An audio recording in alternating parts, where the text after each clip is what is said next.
Chapter 43. Snooky was uncharacteristically Snooky was uncharacteristically skeptical of the move. Are you sure this is what you want?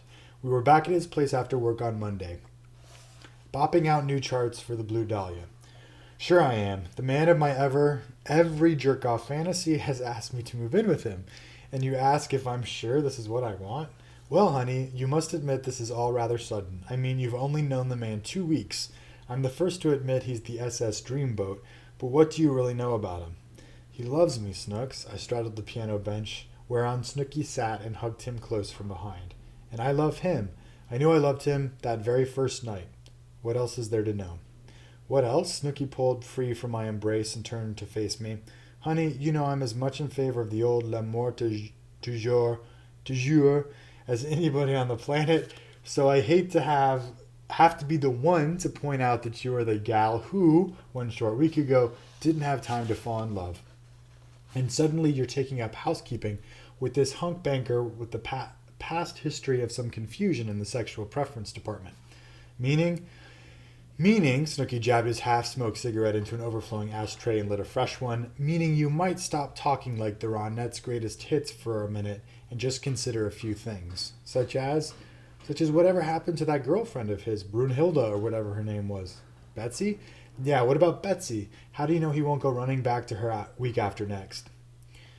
Snooksilla, Snooksilla, Snooksilla, I said. It's over between Keith and Betsy. He told me so himself. And you believed him? Of course.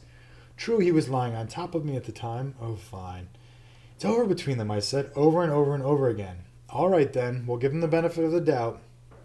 We? But how do you know we can't... Right, but how do you know you can live with this man? You've lived alone for a long time now. You've gotten pretty well used to having your own place.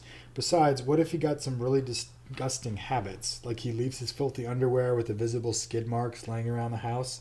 Like you? I gestured toward a small pile of decaying laundry that had taken up what seemed to be permanent residence in one corner of the living room. Beside the point, he said quickly, entirely beside the point. Oh, and what, pray tell, is the point? There was something sticking at Snooky's craw, and I had a hunch it had nothing to do with whether or not Keith Keller was a slob. Well, go ahead, spit it out, I can take it. All right, what if he wants you to stop singing? What? Let's face it, honey, your schedule's tight and getting tighter by the minute. You're not going to be home one hell of a lot. And this could be the year your career really takes off. What if this banker person likes having you around so much that he wants you around all the time, every minute? What then? I chuckled the loose, carefree laugh of someone lobotomized by love.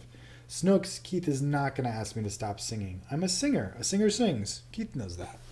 Yeah? Yeah. Are you sure that's what's eating you? Of course. Snooks avoided my eyes. What else? Like maybe the possibility that Keith Keller might come between us? I'm sure I don't know what you're talking about. That's my line, Sidney Isaac Rothenberg, and look me in the eye. I turned his face toward me. Isn't it possible that maybe, just maybe, you've been thinking that if I move in with Keith, then we won't be Lucy and Ethel anymore? Snooky looked at me for a long time. I caught just the smallest early Judy Garland tremor around his lower lip. Maybe, he said. Oh, Snooks. I gathered my buddy into my arms and we held each other close. I blinked back a tear. Snooky sniffled wetly. You know you'll always be my Ethel Mertz. Snooky hiccuped and sniffed again. He said, I thought you were Ethel.